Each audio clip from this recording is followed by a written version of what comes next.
Hello everyone and welcome back to Destiny. We got quite the news update from Bungie this week. We have a lot of really cool stuff to go over, including some changes to the Crucible that should make a lot of people really happy. We have a deeper dive into exactly how the Prestige raid layer system will be working, a brief glimpse into how collections will work in Forsaken, and oh yeah, by the way, they increased the power level to 400. Yeah, let's get into it.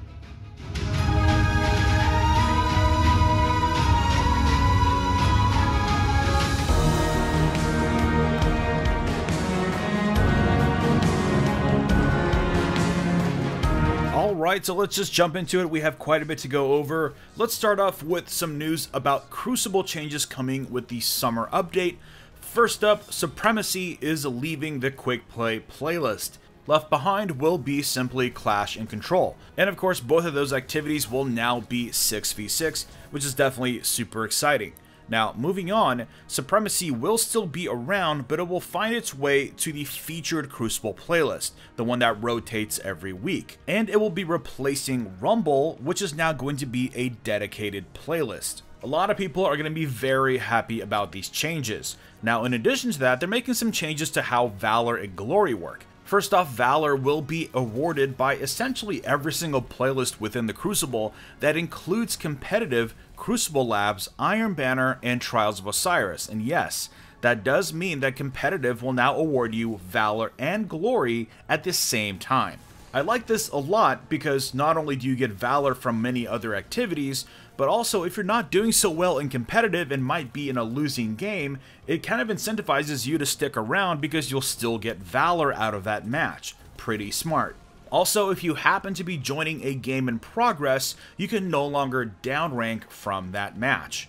Also, your losing streaks will now award you less of a downrank every single time you lose, not more like it currently is. So this should make things a little bit easier and should discourage you from getting offline just because you're having a couple of bad matches.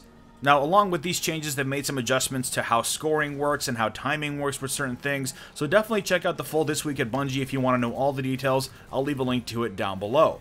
But let's move on to Prestige raid layers. It has been far too long that we've had Eater of Worlds without Prestige, and now we know why. Well, we've known for a few months, if you remember back in February where they outlined their ideas for a Prestige raid, but now we got a lot more information. So if you don't remember from February, let's go ahead and quickly recap what Prestige raid layers are going to look like. So first off, they're not going to have mechanical differences from the normal mode, unlike Leviathan. Leviathan has additional mechanics for the Prestige mode, which makes it harder in addition to, of course, higher level enemies.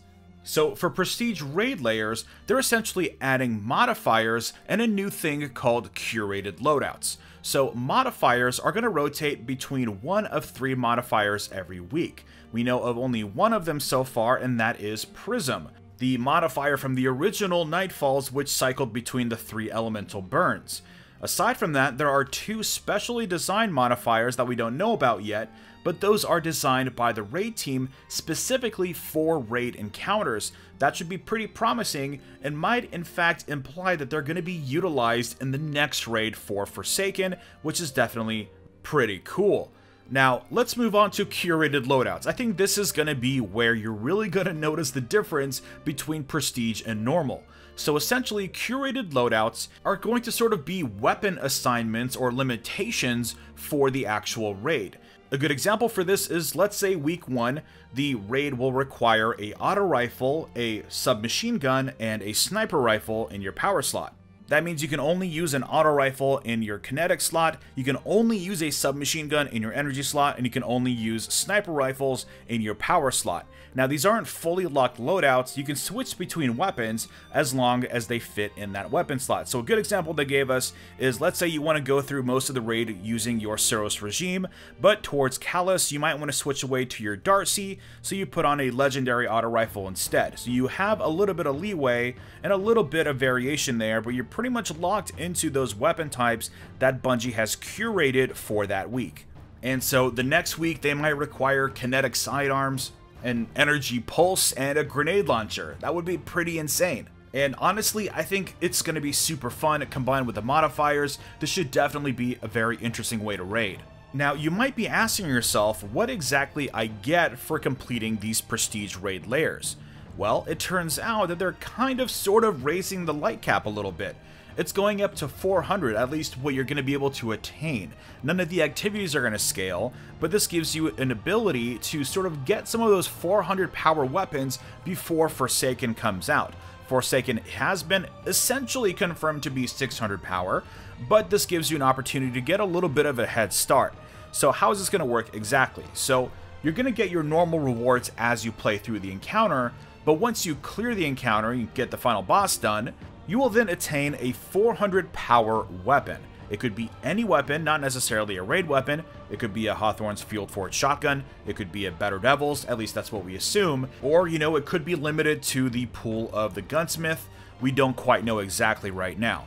But it does give you an opportunity, at least 6 opportunities if you count all 3 of your characters and both of the raid layers. That gives you 6 opportunities to get 400 power weapons every single week. Now, of course, with how delta scaling works in this game, you're not really going to notice the power impact against your players in most of the activities, but I think it's still pretty cool that the light is going up a little bit more often. Now, they gave us a little bit of information of what this means for Leviathan proper. Essentially, it doesn't really affect it at all. Leviathan is not getting modifiers or the curated loadouts, as fun as that would be. Unfortunately, it's not going to happen, but there is going to be a catalyst for the Acreus that you're going to be able to still pursue. Anyways, let's move on to collections. Now, we got a bit of a preview of what we're going to be getting with collections later this fall. They kind of gave us this information so that we can prepare, and I'm very happy that they did. So first up, they wanted to clear the air on how dismantling works and how much it costs to reprint items from your collections. Essentially, the cost will be high, but there's going to be zero guesswork as to what the currency will be. Essentially, if something dismantles into, let's say, Glimmer, it's going to cost Glimmer to get it back. If it dismantles into Bright Dust, it's going to cost Bright Dust to get back. This makes a lot of sense. And of course, it's going to be expensive because they want drops to still matter for you. And the good news is it seems like every single item in the game will be in the collections, including everything from year 1. The only caveat being that it only started tracking everything that you own, everything in your inventory and everything in your vault after May 8th. That's when Warmind dropped. So if you dismantled something before May 8th, you're not going to be able to get it back in your collections. So what does that mean for everything else?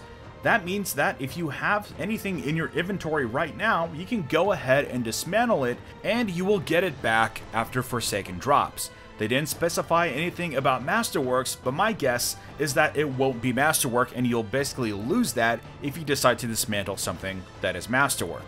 Now, they did give us a warning about consumables. They told us not to dismantle your consumables because those are not going to track and they're not going to work the same way, so I would hold on to those.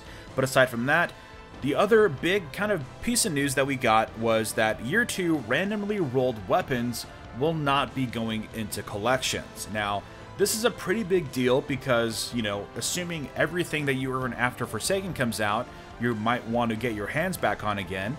But it turns out that this decision was made because they couldn't come up with a solution of how to deal with this in relation to randomized rolls. But the good news here is that they are currently working on a system to where you can preserve your currently rolled item.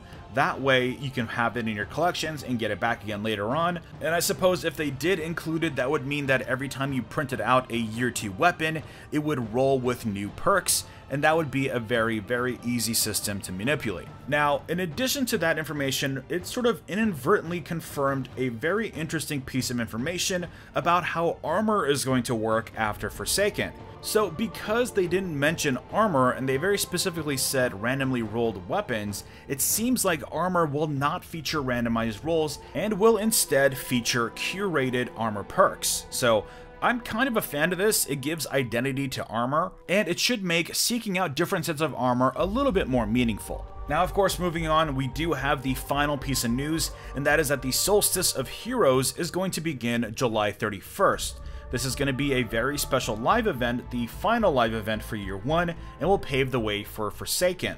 We still don't know exactly what the event will feature. However, we know just as prestige raids will grant you 400 power weapons, the Solstice of Heroes will grant you 400 power armor. So whatever the event ends up being, it looks like it's going to be pretty lucrative, and thankfully won't be relying completely on Eververse. And as a final note, Bungie did provide us with this pretty sweet new graphic that sort of outlines everything that we can expect leading up to Forsaken. You can see the arrival of the next Iron Banner, the next faction rally, and of course, when you can expect those new Crucible playlists. Now, of course, all of the changes that we went over in this video is set to go live July 17th. That is going to be update 1.2.3, otherwise known as the summer update. And of course, we have Solstice of Heroes being the only exception, coming July 31st. Anyways, that brings us to the end of the update. Are you excited for the new Prestige Raid Lair setup? Do you want to see it carry into Year 2 raids proper? Let's discuss. Drop a like if you enjoyed this video and subscribe for more Destiny content. And I will see you all next time.